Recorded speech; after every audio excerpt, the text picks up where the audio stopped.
From someone that was so motivated by our drum circle that he went out and bought a drum himself,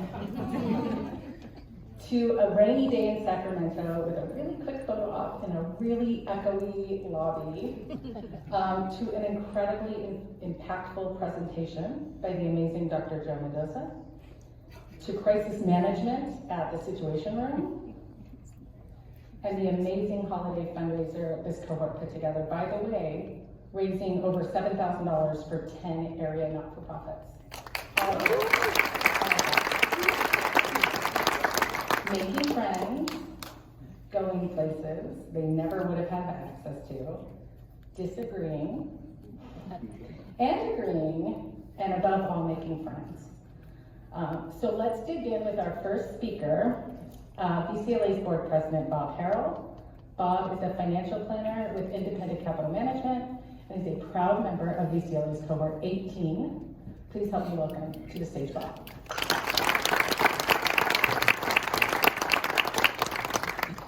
Thank you, Patty. Congratulations, everyone, on completing the VCLA program. I know we have created some long days for you throughout the year, but hopefully what we've done is we've imparted some knowledge about a wide range of issues that are important to our local communities. Hopefully what we've done is we've given you that information in a way that not only connects you to your cohort, but to all cohorts, and lays the foundation for you to speak, connect, and solve problems with cohorts of the past and the future. Hopefully, what we've done is provided you an opportunity to create something for yourself through this program, something that is important to you specifically.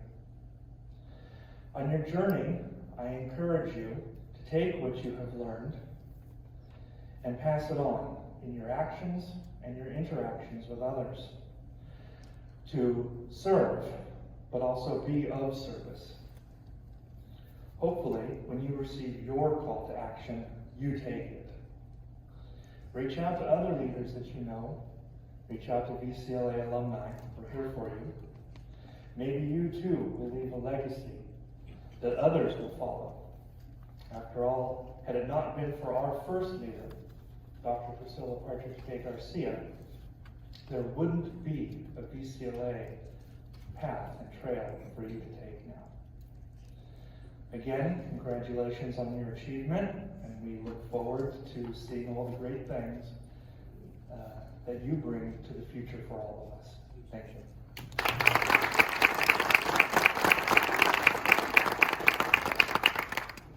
Thank you, Bob. And now I'd like to introduce one of the amazing leaders of the Ventura County area, VCLA's 2019 Journey to Leadership Awards honoree as the Not-for-Profit Leader of the Year. She is a connector and an inspiration, Mrs. Vanessa Bechtel.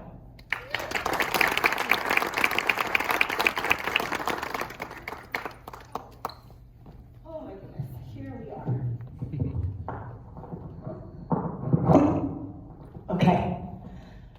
First and foremost, a big shout out to Cohort 25 member Claudia Wright Baytai for helping me today practice and listening to this twice. So I just want to say thank you, Cohort 25.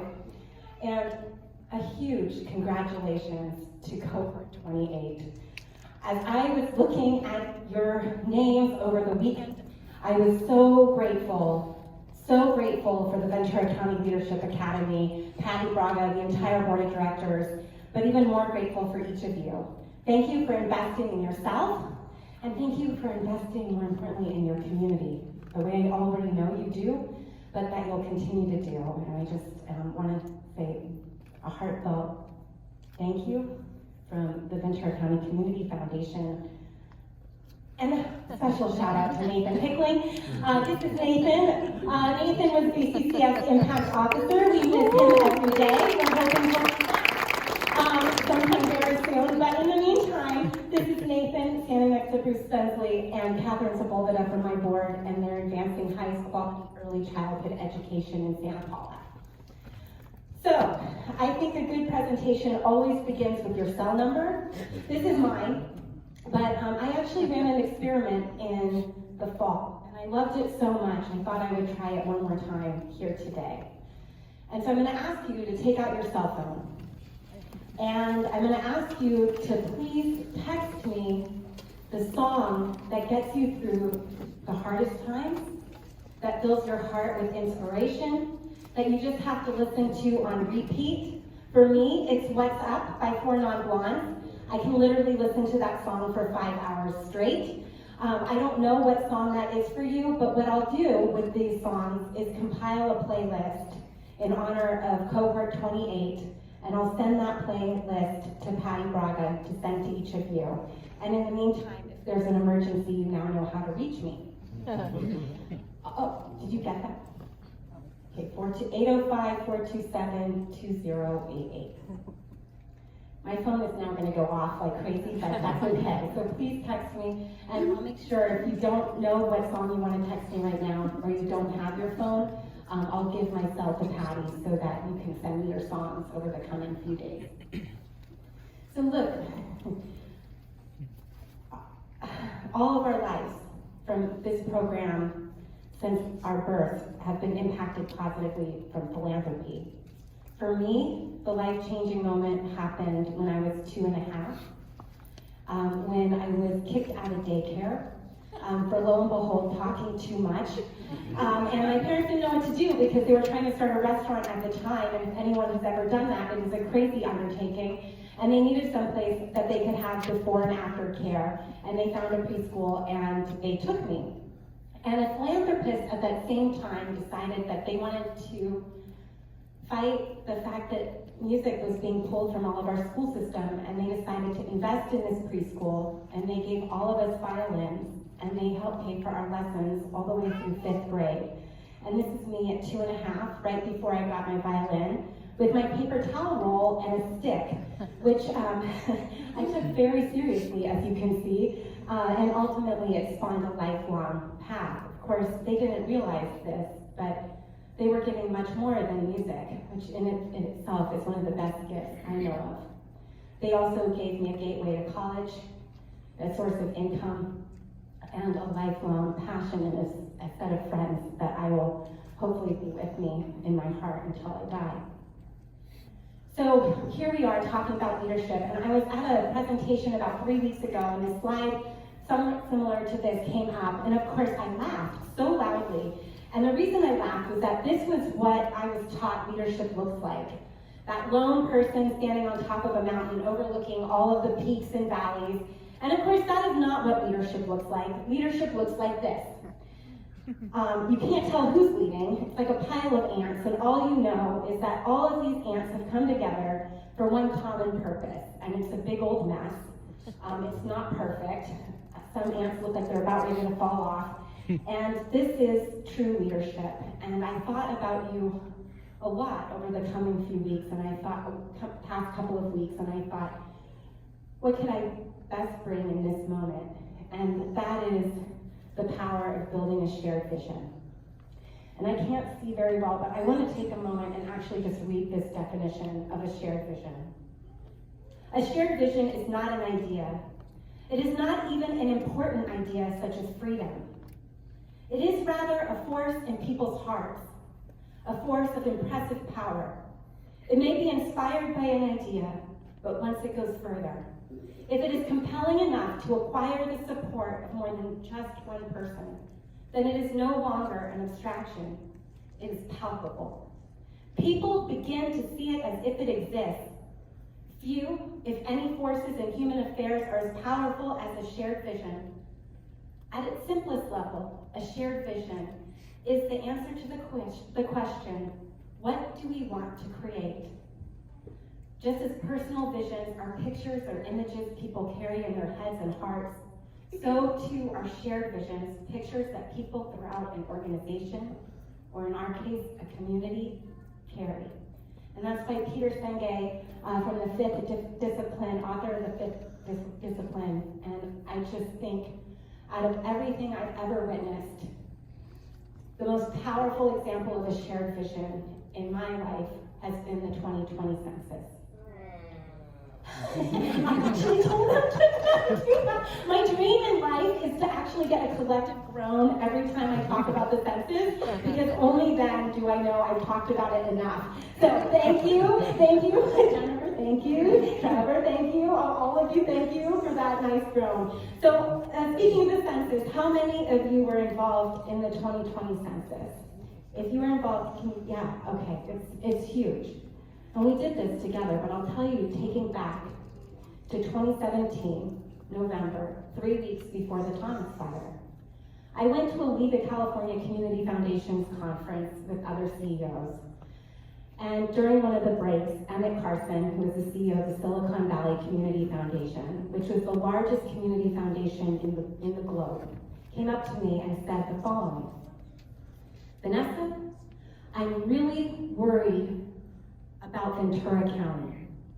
Now I will tell you, up until that point, everywhere I went, nobody ever said the words, I'm really worried about Ventura County. In fact, most people, when you talk about Ventura County, they think about our oceans and our mountains and living on the coast.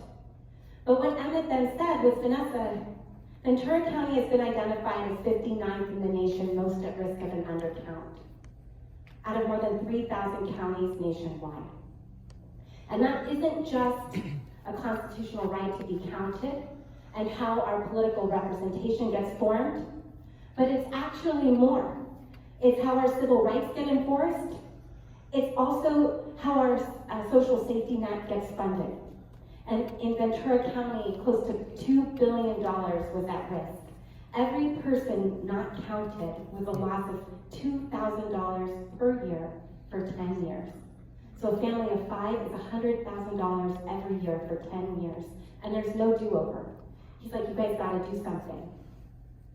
And so we convened a meeting with about a dozen nonprofit leaders. Several are here in this room. And we said, what do you guys wanna do? And of course, if we could go back to 2018, which was now 2018 because there was the fire and the mudslides in between. The political climate and the confusion and the misinformation about the census was real. And people said, we can't take this on because people won't understand. They won't understand. But we will join you if you do at the Community Foundation. But that wasn't the right place. So we went to the County of Ventura. Dr. Savette Johnson is here. We went to the County of Ventura and the Economic Vitality Strategy Committee, and we brought this up, and unanimously, across the board, everyone said yes. And it became a task force under the Social Safety Net Committee for the county's Economic Vitality Plan. But ultimately, it was over 300 organizations partnered together.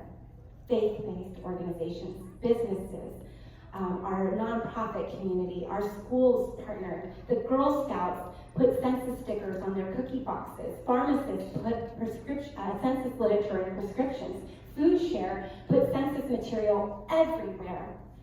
And at some point, it went from, we need to count everybody, and we need everyone to be counted, to something so much more than that. Sometime in 2018, the idea Somos Vecinos y Todos Contamos came out. We are all neighbors, and we all count. And that was the vision that spoke to people so intensely, and people made it their own. Now, in some of our traditional societies, a vecino, a neighbor, signifies the person next door to you. But the vecino in this context is all of us. We are all vecinos. We have social vecinos. We have long-term vecinos we've never even met. And that really became palpable. And people started to really make it their own. Spanish soap operas. Sorority making commercials for their members. Diversity Collective speaking out on the importance. Inglakesh speaking to children through puppets and music. I even got my team to sing Can We Count on You, a remake to the 1970 census commercial. And that's when you know it's a shared vision, when you can get my team to sing. And here's the deal. When we started on the census journey, we were already the hardest to count in the 2% most at risk. And then we had multiple wildfires, the tragedy at Borderline, and the very day that the census went live, that was the day that social distancing went into effect. Seriously, I thought there's no way. I mean, there's no way. How will Food Share be able to help when they're seeing double the number of people, or triple? I don't know what it is. It was triple. It was triple. How are people going to do it? And yet, people did, because it was a shared vision and something much deeper and much more important. And ultimately, Ventura County went from the bottom 2% most at risk to the top 95th percentile in the nation for an accurate count.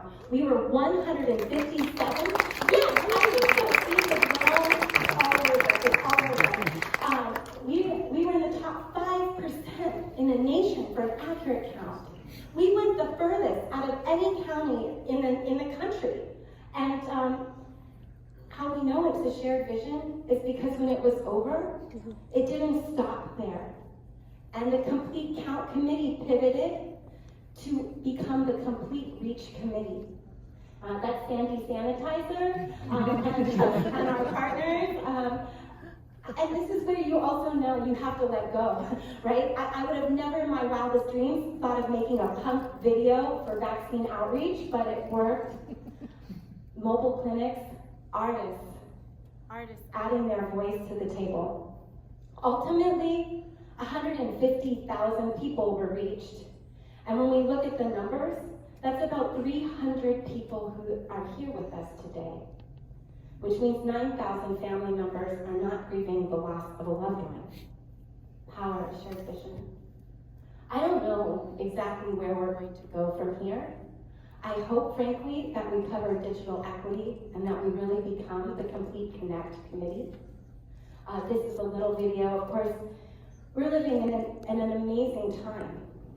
But when we look at artificial intelligence, and this is ChatGPT behind me, if we don't tackle digital equity right now, the difference in the gap between those that have and those that have not are going to get so much bigger in the months ahead.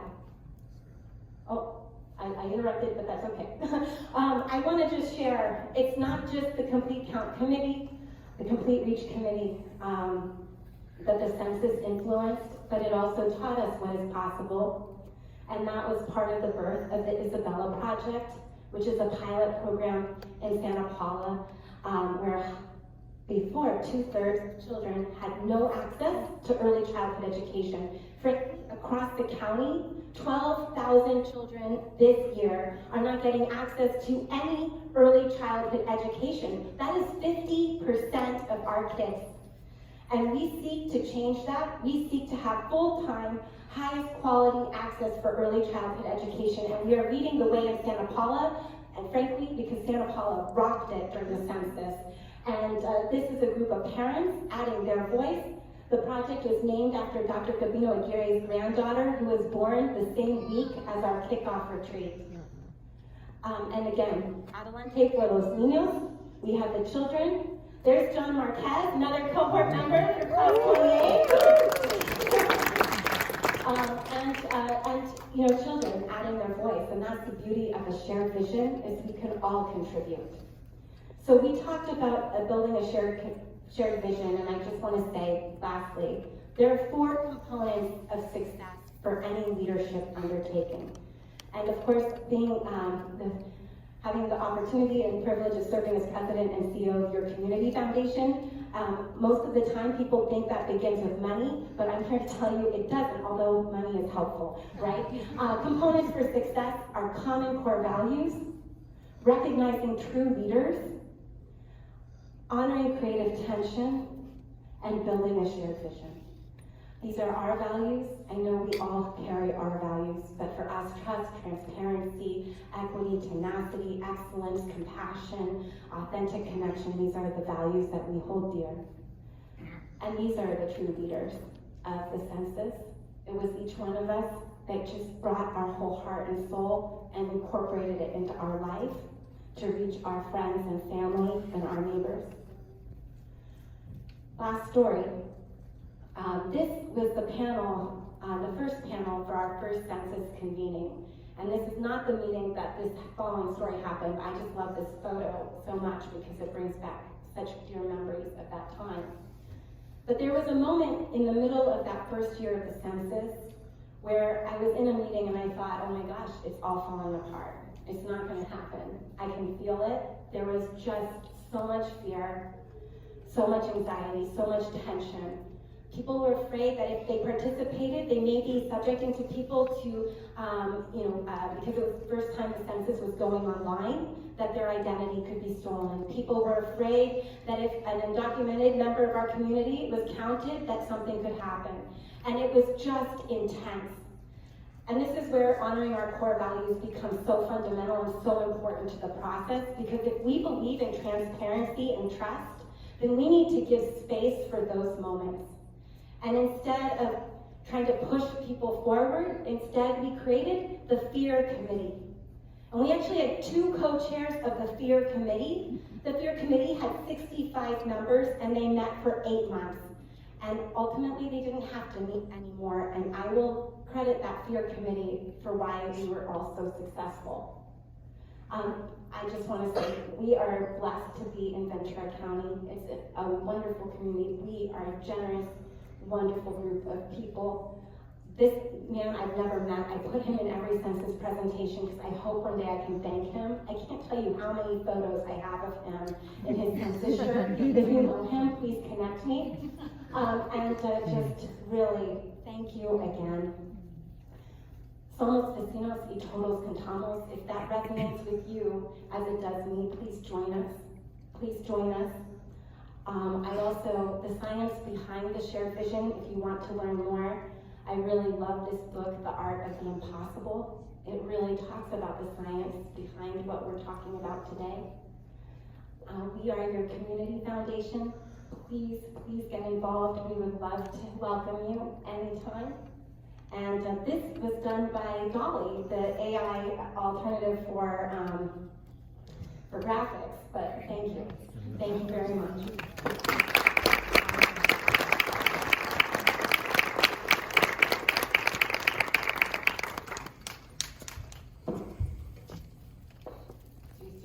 She was the not-for-profit leader of the year.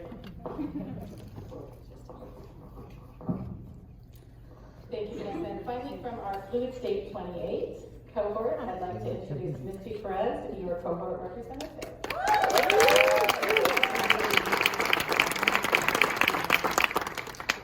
Thank you, Patty, and thank you to all the family and friends out here to support us. A brief reflection. So leadership is about setting the example for others to follow. It's about being the leader that others can look up to and inspire to be like. Leadership is about being someone that people can trust and rely on. During these last few months, we've learned that there is much to be gained by working together, that it's important to be open to new perspectives and to be willing to listen. We've also learned that it's important to be aware of the systematic issues that affect our community and that we need to work together to address these issues and to create a better future for our own communities. Being a successful leader is not easy, but it is worth it. It's an opportunity to make a real difference in the lives of others. And it's an amazing, oftentimes thankless responsibility. I am honored to be in a room full of sincere community leaders. I may not have gotten to know most of you very well, but I have watched you throughout this time, and your passion for the work you do is inspiring.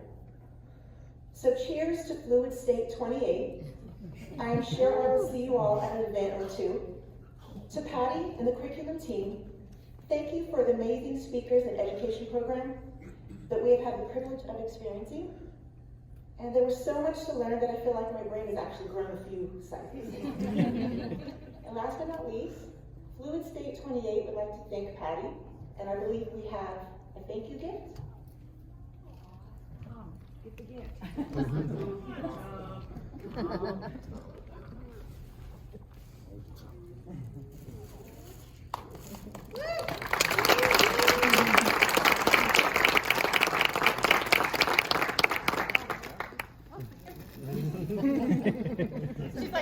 happy. So thank you, Patty.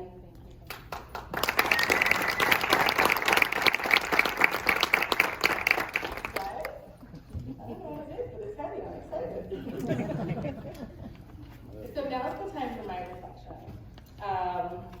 I spend a lot of time putting together the cohort each year, from taking in the applications to working with the panelists to connecting with and troubleshooting issues with all the prospective cohort members, to scoring them, and then trying to really find that perfect balance between East County and West County, and male, female, and business, and not-for-profit, and public sector, and education, and that doesn't really even touch upon the lived experiences that each of you represent and that each person holds.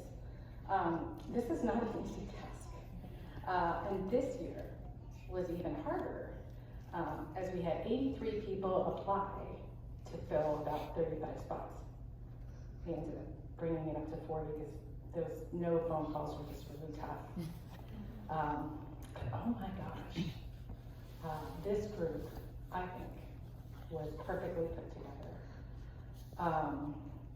Not everyone agreed, not everyone gelled, but every one of you came with an open mind, and everyone came with a heart to do good. Everyone brought their strengths and experiences, and everyone used their voices to share.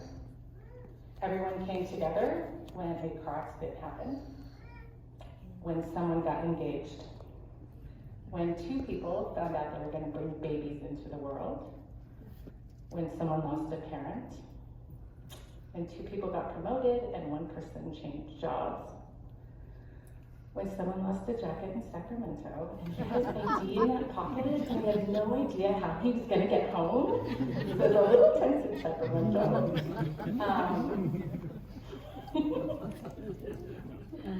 But from parties to the elections, to events, to everything in between, this cohort was the perfect cohort for this year.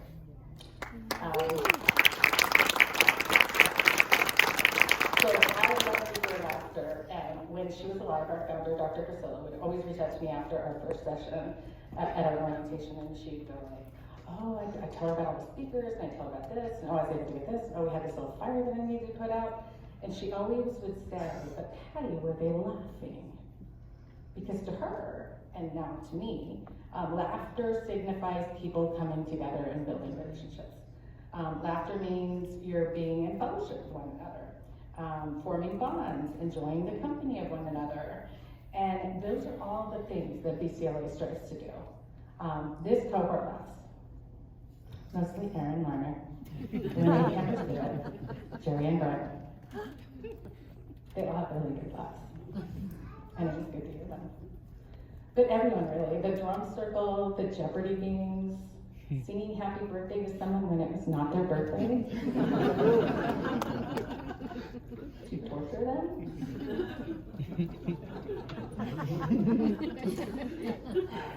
This cohort had fun, and I consider myself lucky to have spent time with you all and listened to you laugh.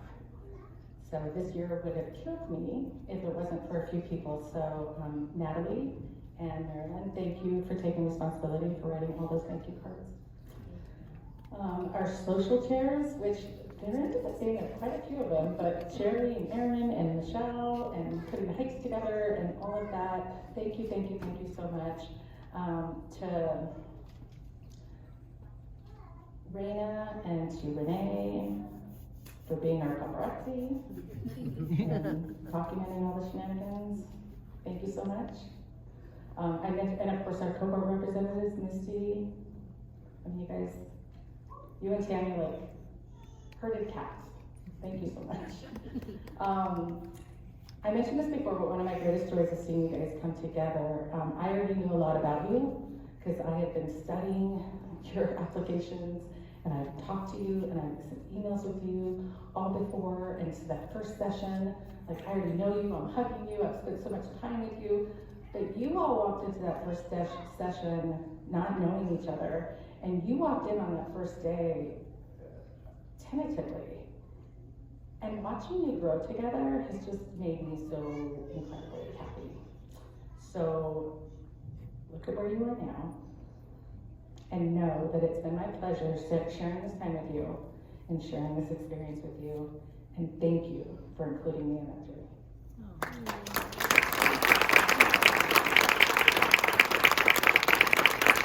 So with that, I'd like to invite up our board members and who will be presenting the certificates along with our VCLA board president, Paul Carroll.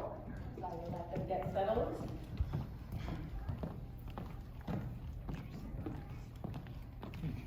Here we go, my gift. And I'd like to ask the first row to stand up and come around.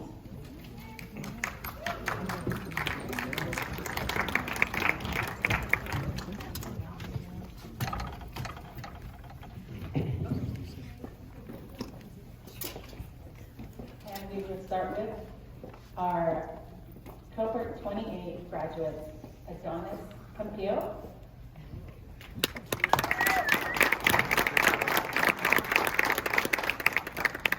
Ali Sadre Amali,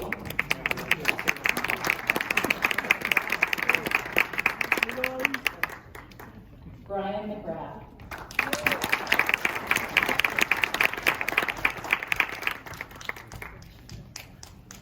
Chris Chandler,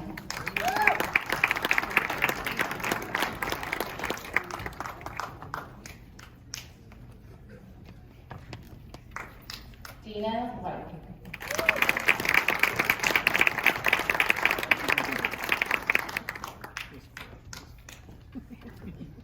look at that.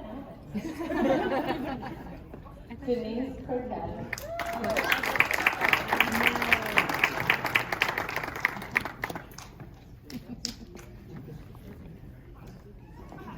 Devin Chahatsky,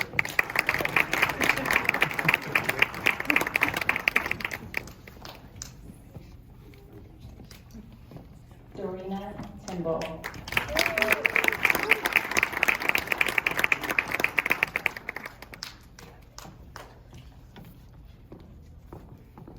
Aaron Bonner,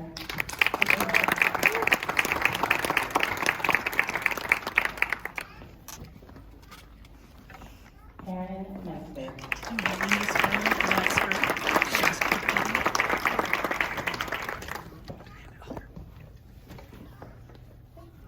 Jerry Pantoja,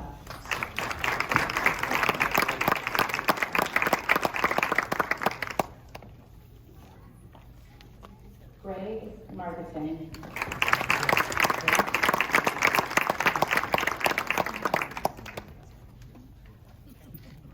Holly King Vinegar,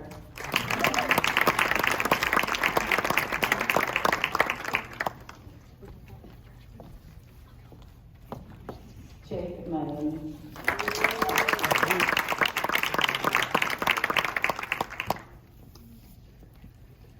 John Held,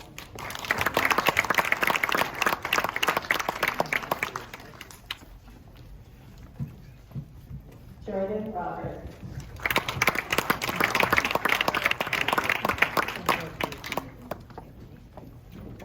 Justin Dorian,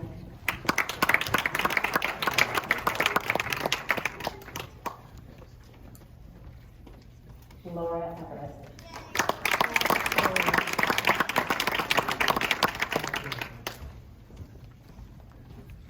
Leah Fortier,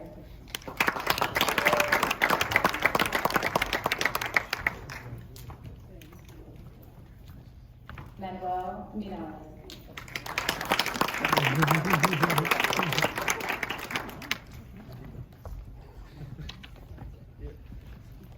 Marilyn Peak,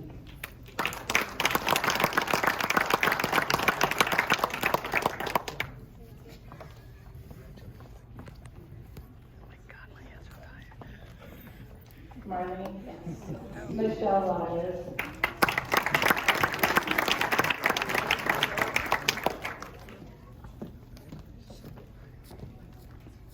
Mike Sanders,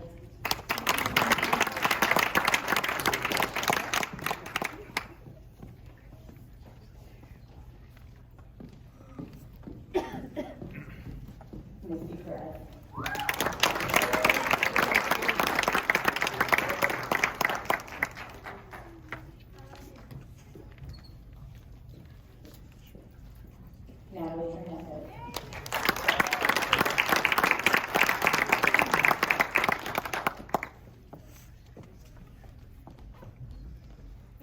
Megan Hickman.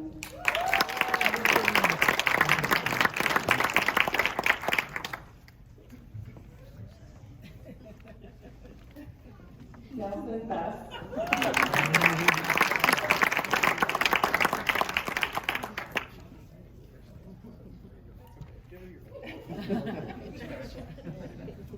Nick Saunders.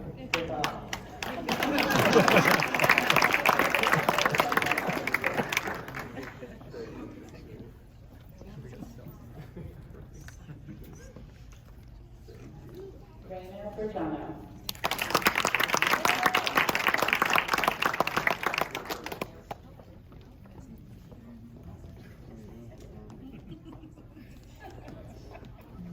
Renee Camper Stewart.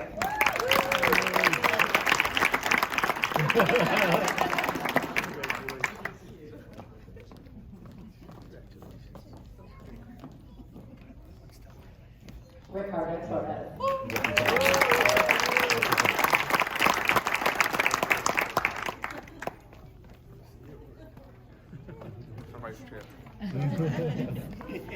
Dr. Stan Sackey.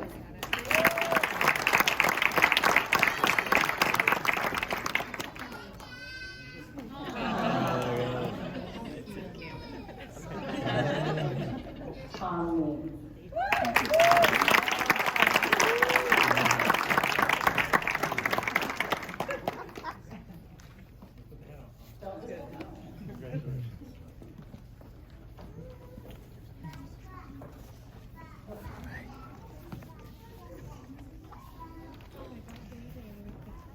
Thank you to all my certificate presenters.